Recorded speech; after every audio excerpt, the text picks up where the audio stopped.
Thank you so much. Thank you for the opportunity to present here on cardiology grand rounds.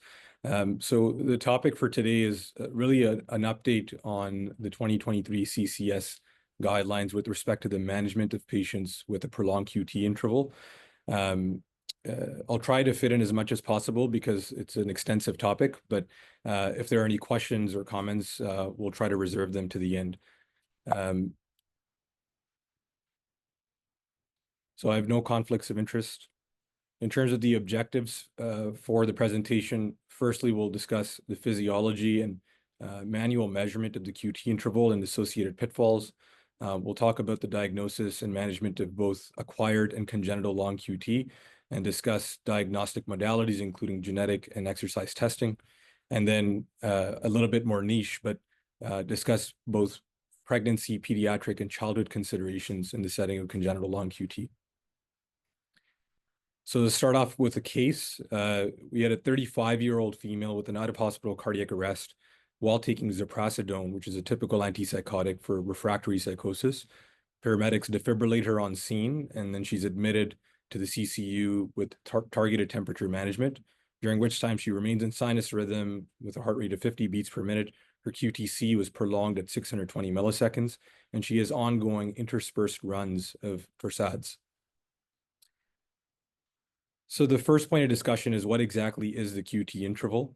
So the QT interval is the time from the onset of ventricular depolarization to the end of repolarization. So this reflects the ventricular action potential, which is depicted in figure B there. So in this case, it's from the onset of the QRS to the end of the T wave. And as we might expect, there's various physiologic influences on the QT interval, and these include things like heart rate, age, sex, circulating catecholamines, and autonomic tone. And this is really a function of various ion channels. So with phase 0 of the action potential, you have this sodium current, and then with both phase 1 to 3, you're basically getting repolarization with these outward potassium currents. And so this kind of lends to our discussion regarding what happens in both acquired and congenital long QT. So in terms of the measurement of the QT interval, we generally use automatic computerized measurements. However, we know that these measurements can be inaccurate in various settings. So for example, if there's baseline infarct, if there's a rapid or irregular rhythm, a widened QRS, an abnormal ST wave segment. And in terms of the QT interval, because we're measuring from the onset of the QRS to the end of the T wave, we know that automated measurements in this setting may potentially be inaccurate, as they might not be able to decipher exactly when each of these intervals starts. So for example, with pre-excitation, or for a patient that has U waves, and then also adjustment for both sex and diurnal variation. And what ECG machines generally will do is that they'll record all leads simultaneously, which ends up establishing a mean as opposed to what the actual QT interval might be. And so the most commonly used formula is the Bizet's formula. And this is generally considered relatively accurate. However, it's limited in the setting of sinus arrhythmia, atrial fibrillation, or rapid heart rates. And so understanding the pitfalls of the formula that you're using is important when we're talking about measurement. So the guidelines talk about manual measurement, and the method that's kind of been proposed in all of the guidelines really is this maximal slope or tangential method. And so the first salient point is to make sure that the rhythm is regular, ensure that the QRS is not significantly widened, and not to include the U wave in the QTC measurement. And so the first step after that is to establish your TP segment or line.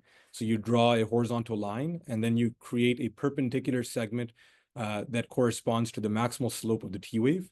And this is an effective way to exclude the U wave, which often gets included in computerized measurements and can lead to inaccuracies. This then can be plugged into your Bizet's formula to be able to calculate your QTC. Another formula that is used that we should be aware of is the Fridericia formula. And this performs similarly at low heart rates compared to the Bizet's formula, but has an increased accuracy at faster heart rates. So there's various normative data regarding what the definition of QT prolongation is, and this is going to be impacted by both age and sex. And generally between males and females, there's similar QT interval thresholds until the age onset of adolescence. But after puberty, women tend to have longer QT intervals. And so what's generally been defined as a borderline prolonged QT is defined as a QTC over 450 in men and 460 in women. And the 99th percentile is 470 in men and 480 in women, with a QTC above 500 considered grossly abnormal and with a higher association with ventricular arrhythmias. And so this is highlighting that again. You can see three different curves here. The first bolded black line is for normal males, which generally spans up to around 480 or so, and the 99th percentile being around 470. For women, a 99th percentile of 480, this dotted line here. And then this is registry data from the Mayo Clinic for patients with congenital long QT. And you can see this overlap zone between the curve with congenital long QT and normal males and females. And this is roughly about 10 to 15% of patients who we would describe as having concealed long QT that have a QT in what we would describe as a normal or borderline range. So just to summarize then, in terms of practical tips for measurement of QT, ensure that you're actually looking at the QT yourself, even when you have an automated measurement. Use the maximal slope method as an accurate way for manual measurement. Think about QT prolongation in cases of unexplained syncope, seizure, resuscitated cardiac arrest, or family history of unexplained death. And then also in our patients that are admitted post-cardiac arrest, it's important to understand the pitfalls of QT measurement in this setting due to hyperthermia, myocardial or CNS injury. And so serial ECGs should be performed in this setting to avoid overdiagnosis of long QT syndrome. And then in terms of clinical tips, a threshold about 480 is considered clearly abnormal. More than 500 is associated with the higher risk. Think about high-risk symptoms, including family history, and then secondary factors like QT prolonging medications and electrolyte abnormalities. When you suspect congenital long QT, think about exercise testing to assess for QT dynamics and detect latent abnormal repolarization. We'll talk a little bit about this in the slides to follow. And then also think about T-wave morphology, in addition to the length of the QT interval, as this can sometimes provide useful data. So this is highlighting an algorithmic approach that's highlighted in the guidelines when suspecting a patient or assessing a patient, with prolonged QT. So the first step is to rule out secondary causes, so drugs or electrolyte abnormalities. If there's no clear cause for the QT prolongation, then at that point you would consider diagnosis of congenital long QT and refer to a specialized arrhythmia clinic. If there are secondary causes, then you want to stop the drug, wait for a washout, replete electrolytes, and then reassess with a new ECG. If the QTC returns to normal, then no further treatment's needed. But if the QTC remains prolonged, then this is sort of that diagnosis of what we'd refer to as unmasked, possibly congenital long QT, and a referral to an arrhythmia clinic would be relevant in this case. If substitution or discontinuation of a drug is not feasible, then really what we do is predicated upon the absolute QTC interval. So if it's less than 500 and there's no high-risk features, then you can continue the drug with close monitoring. If the QTC interval is more than 500 and there's unexplained syncope or a history of sudden cardiac death, in that case, you'd want referral to a specialized inherited arrhythmia clinic. So what is long QT syndrome? So there are two accepted forms of the disease, both congenital and acquired, and these all relate to the various ion channels that are involved in repolarization, and it can be either a genetic or a variable acquired block. And we know that these abnormalities in the setting of congenital long QT are referred to as channelopathies. And there's three well-recognized and well-studied autosomal dominant causes, and those are long QT1, which refers to the KCNQ1 gene, and then long QT2 with KCNH2, and then long QT3, which is SCN5A. And these have a prevalence of roughly greater than 50%, 35 to 40%, and 10 to 15%, respectively. And as we talked about earlier, about 15% of patients won't have any identifiable gene variant. And this likely corresponds to a host of other genomics data. You know, we know that there's 14 other genes with much less evidence, and then maybe even beyond that. And there is an association with various syndromes. There's an autosomal recessive JLNS syndrome, which is often associated with deafness, autosomal dominant Romano-Ward syndrome, Anderson-Tawil syndrome, and Timothy syndrome.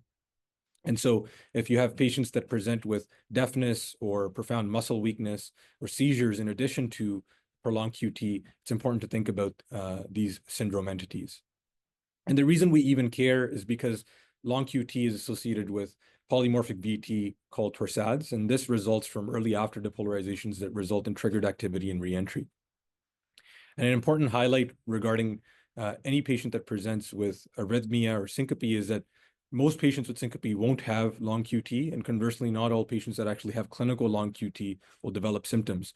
And so thinking about other arrhythmic causes like Brugada's or CPVT is important. And the incidence of long QT is roughly about 1 in 2,500 to 10,000, according to registry data. And this in the US accounts for about 3,000 to 4,000 deaths per year. But this is likely underestimated as the diagnosis is elusive in many cases.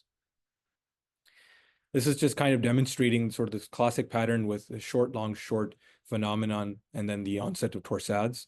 And then in the second 12-lead ECG, we see from a 79-year-old patient that had advanced heart disease who was started on dofetilide.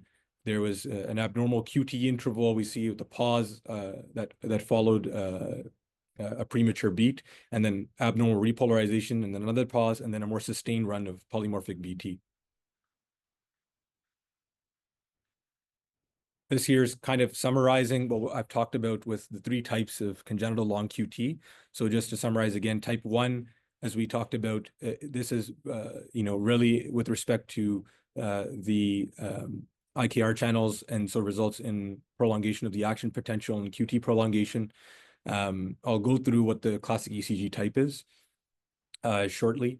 The typical trigger for events is sometimes swimming or exercise, and so patients do have to be counseled in that respect. And this is generally not pause dependent in terms of the onset of torsades, and treated with beta blockers. And I'll talk a little bit more about treatment shortly. Type 2 is with the IKS channels and results in QT prolongation, and has sort of this notched appearance to the T wave. This interestingly has an association with loud sounds, so alarm clocks, cell phones. The onset is typically with puberty and more likely in females, and is pause dependent and treated similarly. And then SCN5A, this is a gain of function mutation in the sodium channels, which results in prolonged phase 0 of the action potential, and results in sort of this peaked appearance of the T wave, typically occurring at rest, and also treated similarly. This is highlighting again the things we've already talked about. I'll just cover sort of figure D and E here. So this is kind of our SCN5A mutation, where you get this gain of function in the sodium channel, which results in prolongation of the action potential and decreased repolarization. And then here you can see with our potassium channels, with our long QT1 and long QT2 subtypes, you similarly get a prolongation of the action potential. And then in E, if you have an additional superimposed acquired cause, which thereby inhibits the IKR channels, for example, a drug or an electrolyte disturbance, this further prolongs the action potential and can then make the QT prolongation clinically apparent.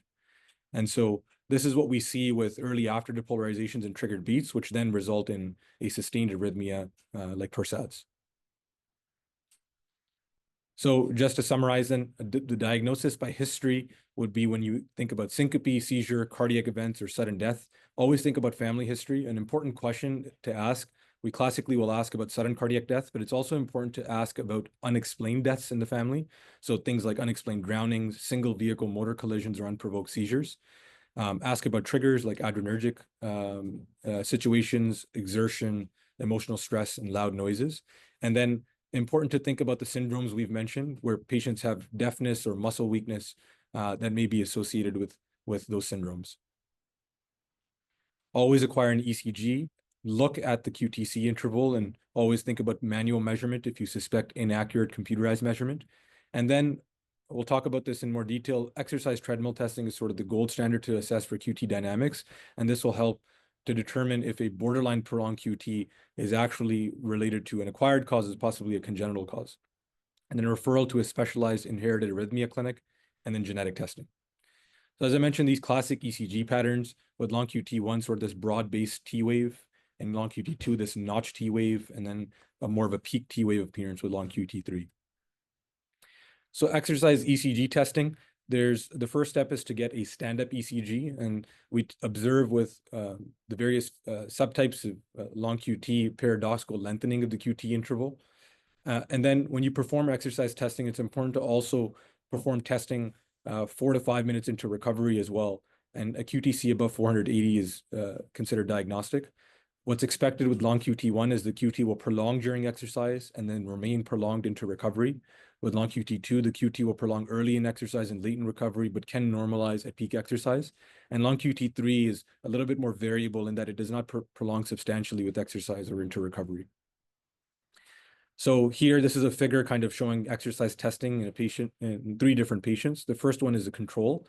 The QT actually starts at 418 and then it shortens at peak exercise and then returns to baseline into recovery. In B, we see a concealed long QT1 patient that has QT lengthening at peak exercise. So it goes up to 555 and then also remains prolonged beyond the baseline into recovery. And then in C, you have a concealed long QT2 where there's an initial increase at peak exercise and it remains really above the baseline into recovery. So in terms of practical tips, normal or borderline QTC doesn't rule out congenital long QT, as this could, as we mentioned, reflect concealed QT prolongation. Patients who have congenital long QT can have abnormal T wave morphology. Exercise testing is sort of our diagnostic test of choice. And then we'll talk about the modified long QT score, also known as the Schwartz score, which incorporates all components of the pretest probability, exercise testing, and family history to determine the probability that a patient has congenital long QT before genetic testing. So here, as you can see, ECG findings are scored. If a patient has torsades, T-wave alternans, a notch T-wave in 3 leads, the clinical history, and then the family history. And accordingly, if the score is more than 3, then this corresponds to a likely diagnosis of congenital long QT. If it's between 1 and 3, then it's intermediate risk, and less than 1, it's low risk. So this now leads into genetic testing for congenital long QT. So there's various genetic variants in monogenic long QT that don't actually cause disease, and there's population level genomic databases that have shown that healthy individuals can also have these genes, and really only the congenital 1 to 3 long QT syndromes have robust evidence. So it's important even before getting the genetic testing to get a patient seen by a genetic counselor. And if a patient has a causative variant that's identified, then their first-degree relative should be offered genetic screening as well. And if the patient is negative for the genotype, however, they have prolonged QT, then first-degree relatives should similarly be clinically evaluated with history taking, resting ECG, and treadmill testing. This is also an important note about QT prolongation, as it is dynamic. If a patient has a mutation in one of the monogenic alleles that we've talked about, then they will have QT prolongation in a subset of cases. However, there will be some cases where it will be concealed.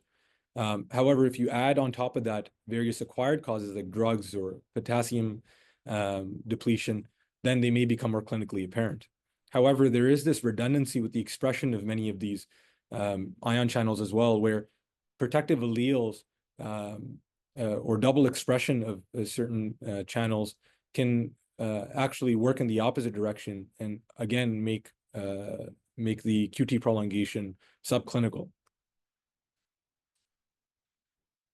In terms of the management of congenital long QT, the first line is beta blockade, which has been shown in numerous studies to reduce the risk of arrhythmic events. The choice of drug is usually going to be a non-selective beta blocker like nadolol or propranolol. And this has been shown particularly in patients with resting QTC values above 500 or prior events to greatly reduce the risk of arrhythmic events and sudden cardiac death. There are alternative options that are described in the guidelines with lower levels of evidence and typically only utilized when patients fail first-line therapy. These will include things like left cardiac sympathetic denervation, mixilotine and long QT3, permanent atrial pacing, ICDs, and then obviously shared decision about making sports, playing in competitive sports, and the importance of avoiding QT prolonging drugs. And so this is a useful website called the Credible Meds website, where you can look at QT prolonging medications and their relative risk in the setting of both acquired and congenital long QT. ICD implantation is an important aside that I'd like to make a note on. We'll talk about the indications shortly, but they do carry a significant risk of obviously inappropriate shocks and device-related complications in the setting of particularly young patients that have inherited arrhythmia syndromes. And so this should only be done in consultation with a specialized arrhythmia clinic and after careful consideration in this patient population when they've failed first-line beta blockade. This year is highlighting that beta blockade provides excellent protection against arrhythmia when patients are compliant, and obviously avoiding of QT prolonging medications is imperative. And so again, as you can see, significant reduction in the risk of cardiac arrest or sudden cardiac death in patients that were compliant with beta blockade. The data for how we manage long QT in the acute setting actually dates back to the 1980s and even prior to that in both animal studies and human trials. As you can see here in circulation in 1988, 12 patients were treated with either 1 or 2 doses of magnesium sulfate in the setting of torsades and were successfully aborted. Here in an animal study in dogs, magnesium was shown to suppress early after depolarizations. In this study here, published in 1981, 10 patients with drug refractory acquired long QT syndrome, all with QTCs above 600 that were Brady-mediated. 5 of them resolved with Isoprel and 4 with rapid pacing, and hence sort of how we sort of manage these patients in the acute setting.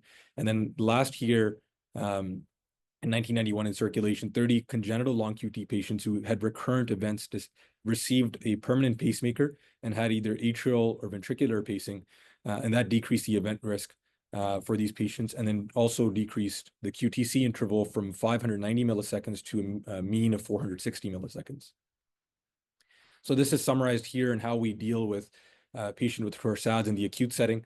So we think about whether we suspect a acquired cause, patient with it's older, often female, structural heart disease, possibly with secondary causes like abnormal electrolytes, hypothyroidism, and drugs.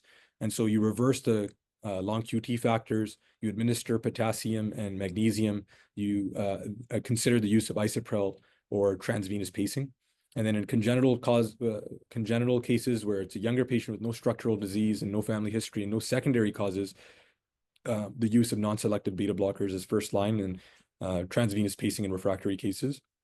And if refractory to the therapies described above, then one can consider deep sedation and temporary stellate ganglion blocks, which have been reported to be effective in refractory torsades. Preventative measures really depends on the patient profile. So if the patient is a younger patient, then obviously talking a little bit about exercise, which is a known trigger, swimming in patients with long QT1.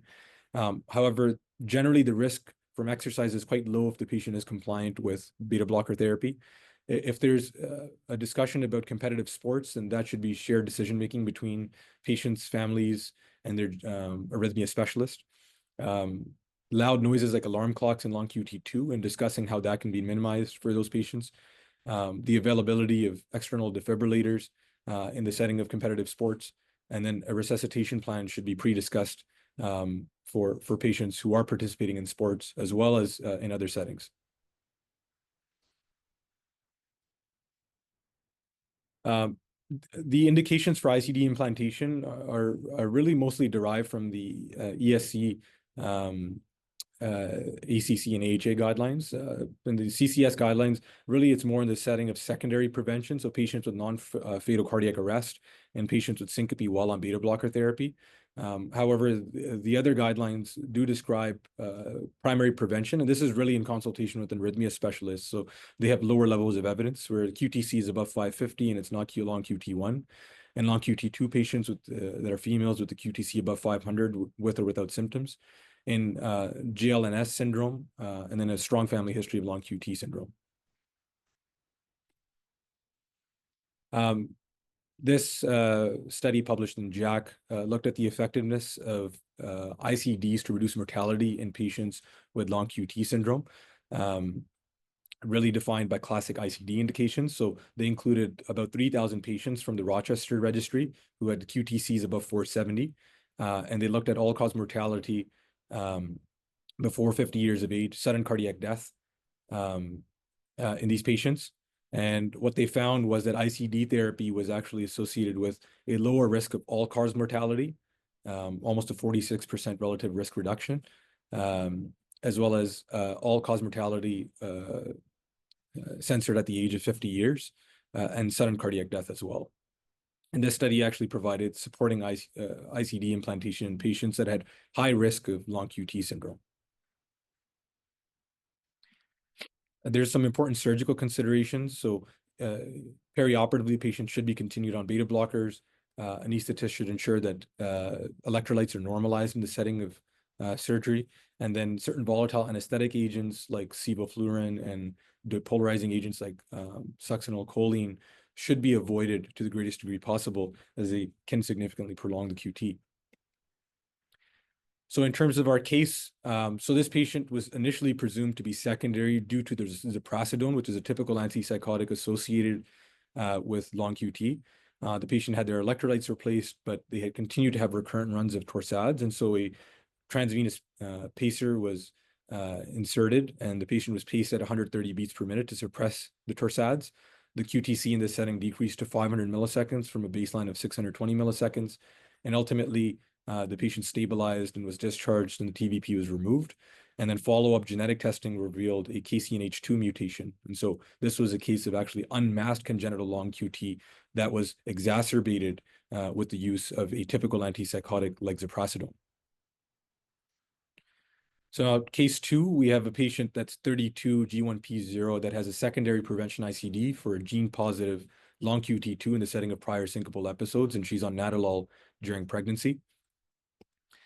So in terms of pregnancy-specific considerations, there's a concern that pregnancy-related changes are associated with an increased arrhythmic risk in patients with long QT, and this likely relates to increased levels of estradiol, which can increase membrane trafficking of receptors like KCNH2 and lead to accelerated repolarization in shorter QT intervals and decreased arrhythmia burden during pregnancy compared with the postpartum period.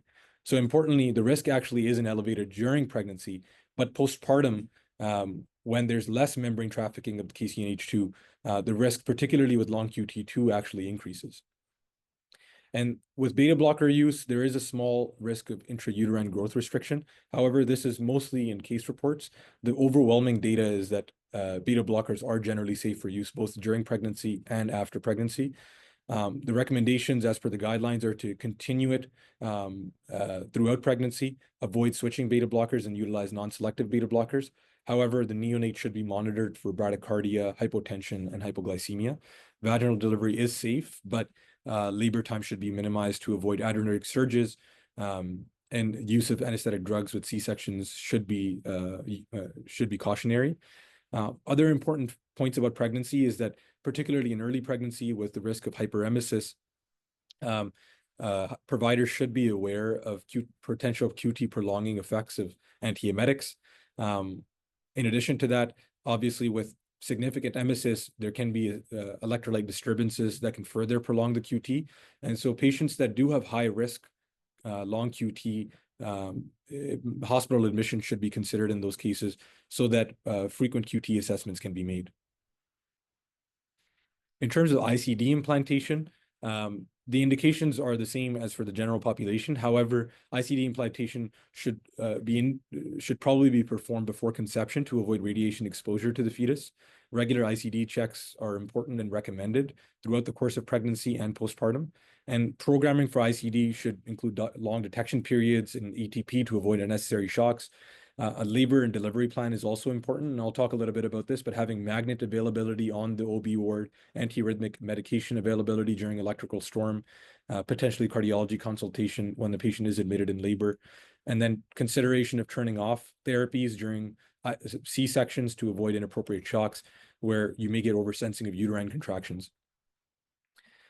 So this is published in Heart Rhythms. Figure kind of just describes pre-pregnancy counseling that may occur, clinical testing that we've already described, and the use of what we might call the pregnancy heart team, which involves the OB, the arrhythmia specialist, the geneticist. During pregnancy, routine monitoring of the ICD if they have one, and during labor and delivery, having a contingency plan for emergency delivery, and also for medications, and postpartum reviewing drugs and assessment of the newborn. This is highlighting what we describe the pregnancy heart team, where you have an obstetrician that manages aspects of pregnancy-related symptoms, the arrhythmia specialist that helps connect the patient to a genetic counselor, and then a cardiac obstetrics specialist that is going to provide close observation during delivery and labor in these patients. This is highlighting what I've mentioned with respect to beta blocker use and the significant amount of benefit that we see with use of beta blockers during pregnancy compared to the small early studies that have demonstrated lower birth weight, congenital, or neonatal abnormalities. So overall, beta blocker use should be recommended. This study published by Chung et al. In the CJC risk stratified patients with inherited arrhythmia syndromes into 3 different categories and what management considerations might be taken. And so in our patient, a long QT with a prior event and QTC above 470 milliseconds, they would really be the medium risk. A long QT with no prior events and a QTC that was normal would be low risk. But really, in terms of what you're doing, you're essentially having a contingency plan where you have antiarrhythmic drugs available, cardiology consultation, a magnet available. And with higher risk patients, you may consider delivering at a quaternary center and telemetry both during labor and delivery. So this patient ended up delivering in inconsequential fashion. Their QTC was 470 to 490. They avoided QT prolonging medications throughout their pregnancy. They had ICD checks that were normal. Notably, they performed genetic testing on the child post-delivery, and so it's not necessary to do so with high-risk procedures like amniocentesis, and they had a delivery plan that was formulated as we've described. So now we'll jump into really a discussion about acquired long QT. So as I mentioned, the same ion channels that are involved in congenital long QT are in some way either reversibly or irreversibly altered by acquired causes that are then going to increase the action potential duration. So really from the Credible Meds website, think about the anti-drugs, antiarrhythmics, antiemetics, antibiotics, antifungals, amongst many others. Electrolyte disturbances are post-arrest patients and correspondingly patients with hypothermia, severe bradycardia, hypo or hyperthyroidism, and Takatsubos. There is an increased risk of torsades in patients even with acquired long QT in the setting of a QTC above 500, or when the drug increases the QTC by more than 60 to 70, especially if this happens in a rapid fashion. Females generally have a higher propensity for arrhythmias compared to men in the acquired setting. And typically patients will have more than one risk factor when they do develop torsades. So extra or cardiac disease, electrolyte disturbances, or QT prolonging medications. And then there's also an important note about interactions between drugs which can further prolong QT, so a diuretic with sotalol. And this is from the guidelines highlighting this specifically, that there are both pharmacodynamic, pharmacokinetic, and mixed ways in which drugs can prolong QT. So relevant examples are if there are 2 drugs that are going to independently prolong the QT, so sotalol with moxifloxacin or methadone with ondansetron. If you have drugs that are going to prolong the QTC by different mechanisms, so ziprasidone and a thiazide. So thiazide will deplete your electrolytes, prolong the QT in that way, and ziprasidone has a direct effect on prolonging the QT. And then pharmacokinetic mechanisms include drugs that alter each other's concentration. So flecainide metabolism that's going to be inhibited by bupropion leads to increased flecainide levels and thereby increases the QT. And then mixed mechanisms are where there's more than one mechanism at play. So a patient with quetiapine and itraconazole, both of them will directly prolong the QT. However, itraconazole can also inhibit quetiapine metabolism via CYP3A4 and thereby further prolong the QT. And so it's important to think about these various mechanisms for our patients that have a mildly prolonged QT. This is a concept referred to as the reduced repolarization reserve. So you have 2 different patients, both get the same QT prolonging drug, but yet patient 2 develops the clinical phenotype of QT prolongation, whereas patient 1 doesn't. And the reason for this is that we have, in some patients, either protective alleles or physiologically redundant processes where you get double expression of, for example, an IKS channel that protects against drug-induced QT prolongation. And this has been explored by Ito et al., published in the European Heart Journal, where they looked at the genetics underlying long QT syndrome and looked at how many acquired cases of long QT actually were congenital long QT or unmasked long QT. So as I mentioned, they looked at the prevalence of major long QT genes in acquired phenotypes, and they screened for the 5 major long QT genes in a proband of 188 patients from Japan, France, and Italy. And a third of the patients with acquired long QT ended up carrying congenital long QT mutations, particularly those on the KCNH2, which was the most common. And this here is highlighting that these are the normal distribution curves for congenital, acquired, and non-carriers. And there is significant overlap between both acquired and congenital long QT, highlighting the importance of really keeping this on your differential when you are facing a patient with a mildly prolonged QT. And now going into a little bit more of a niche topic, but in terms of the fetal and infant presentation, first presentation for long QT in utero is possible, and about 50% of these fetus presentations are with lower resting heart rates. It's more common to perform genetic testing postnatal, as I mentioned, because there's undue risk in the antenatal period with the use of amniocentesis. We generally recommend that ECG is obtained after birth and then several weeks later again, if there's a fetal indication or there's positive family history. In the infant presentation, if a QTC is above 500, then initiation of beta blocker is generally advised until further workup is completed, because sudden infant death syndrome is an uncommon presentation of congenital long QT. And then genetic testing in both the neonate and parents is recommended. And as I mentioned, breastfeeding is recommended. However, the mother should generally try to avoid QT prolonging medications, as they can transfer through breast milk. And then pediatric considerations. We know that both tachycardia, sinus arrhythmia, hormonal factors make it challenging in children to measure the QT, and so serial ECGs are really important. In addition to this, in the pediatric setting, various types of syncope are more common that are not cardiac in nature. And so again, overdiagnosis of congenital long QT is possible, further substantiating the need for serial ECGs.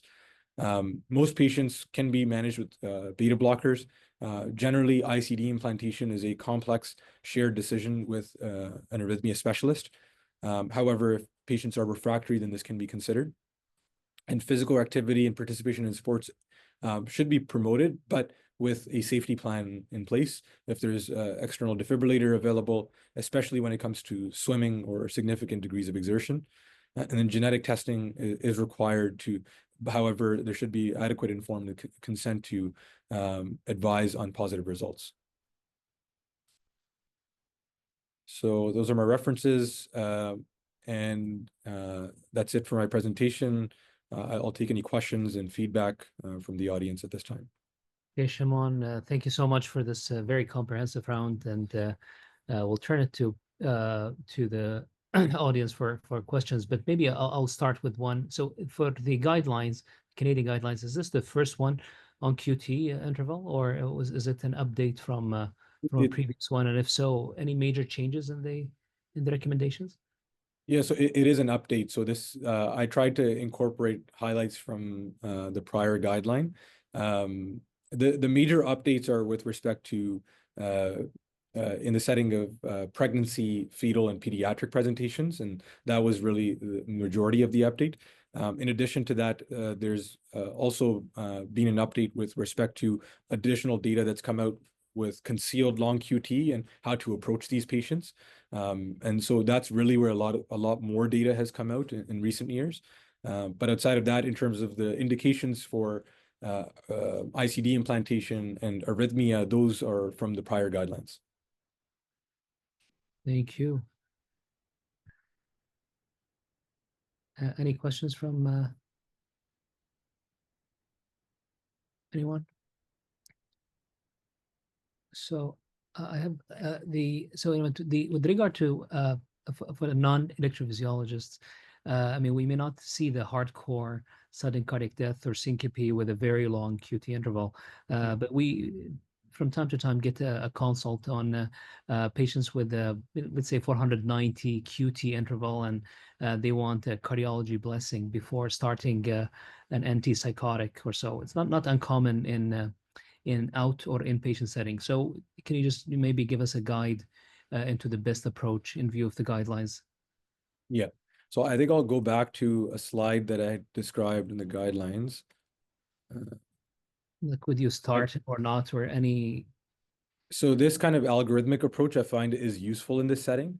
So it kind of describes this case in which maybe you face a patient. The classic patient, I agree, is that, you know, a patient with refractory psychosis, maybe they need to be on an antipsychotic drug and substitution isn't possible or feasible in this setting.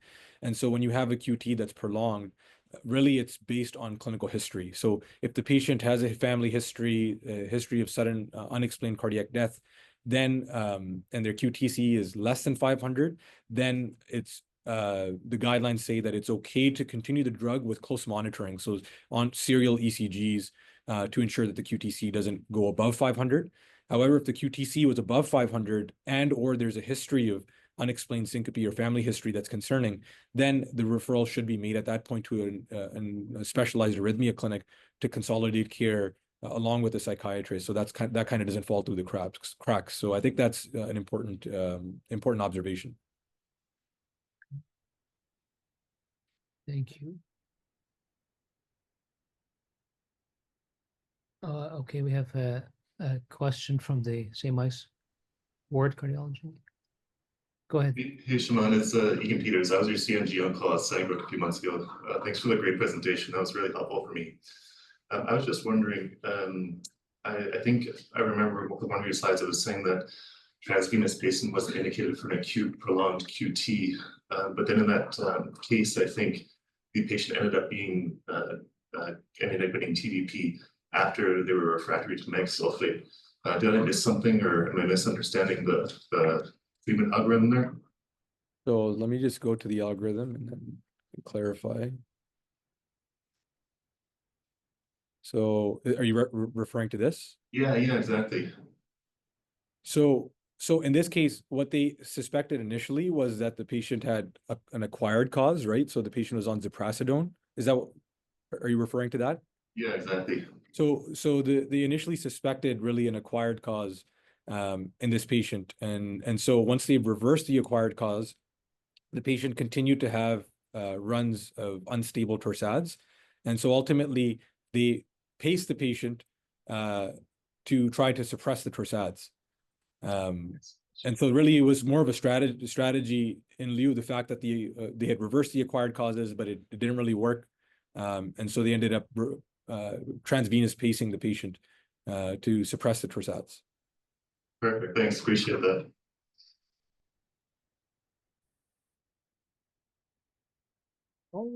Okay, Paul, you have your mic off. Hey, Shamon, how are you? Yeah. Great review. What you mentioned on how to sort of measure a QT interval. What if the QRS is prolonged? So I think like if I'll show these guys here again. So if the QRS is prolonged, then I think really it comes down to, and this is my understanding of it, is that you try to get 3 consecutive absolute QT intervals and really get the mean of the preceding R intervals. And so when you do this, then in that fashion, you're able to adequately assess the QT. However, if it's significantly prolonged in the setting of like left bundle or a right bundle, then it becomes challenging to do so. And I think there are formulas available for QT interval measurement in the setting of a left bundle or a right bundle. I'm not familiar with them, like I can't remember them off the top of my head, but I'm hoping that maybe you can help me out with that. Yeah, there are some ways to correct. I mean, the sort of quick and dirty way is just subtract the excess QRS duration down to 120, 100, 120. So if the QRS is 140, you just shorten everything by about 40. And then put it in the QTC in the Bazette or Frederica to correct. But you just subtract the excess of a prolonged QT. That's kind of the quickest, most practical way to do it. Okay, that's helpful. And did the guidelines, sort of rhetorical question here, but the guidelines say anything about epinephrine testing to unmask latent QT. So the update didn't. I can't recall if the original guidelines did regarding epinephrine testing to unmask the QT, but I presume that that wouldn't necessarily be a good idea when you can exercise test these patients. But I don't think the clinical update actually provided any comment on that. Yeah, the exercise is better physiologically to sort of assess QT for a variety of reasons. You can get a lot of false positive results with high dose epinephrine. Weird things start to happen to the T wave morphology and T wave. So we generally don't use it anymore. That makes sense. Okay, Paul, and would you agree with the approach to starting QT prolonging medications in a borderline case? Yeah, I mean, we see this once in a while. If you kind of, assess the patient, figured out their Schwartz score, and they're kind of lowish risk, then I think it's reasonable to just basically say start off low dose and assess once, after 5 half-lives, 3 half-lives, to just repeat an ECG, practically a week or two, get another ECG, reassess the QT. I think that's practically what a lot of us would do in a situation like this. And obviously, if it goes up considerably or over an absolute number, particularly 500, then that's problematic. Ideally, most of these drugs have other forms that don't prolong the QT. That's the other option. It happens, similar thing kind of happens with Brugada. There's a bunch of, drugs you shouldn't use, but there's almost always a substitute. Okay. Shamon, I just have swimming was interesting. We always ask about it in in relevant, I guess, presentations, but like, is there something specific about swimming that induces sudden death? What is it, the exercise or? Yeah, I don't know why swimming does specifically. My understanding was that it was more related to exercise, but for some reason swimming is associated. I have no idea. I don't know if anybody in the audience has any clue as to what the mechanism would be in that setting.